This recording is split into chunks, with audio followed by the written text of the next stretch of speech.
आज आहे रागची मुहूर्तमेढ हळदी गाणा भरण्याचा कार्यक्रम, म्हणजेच मराठी लग्नातले सगळे विधी बघायला मिळणार आहे. त्यामुळे लास्टपर्यंत बघा. मी आली आहे कोल्हापूरला राज आणि दिव्याच्या लग्नासाठी. तर मुहूर्तमेढपासून सुरुवात होत असते.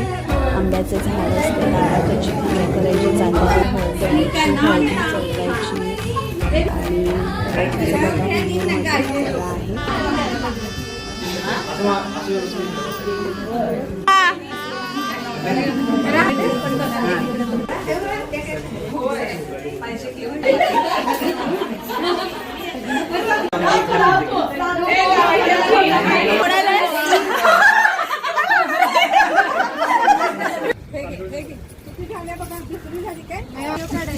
काढायला आहे हे करायला पाहिजे.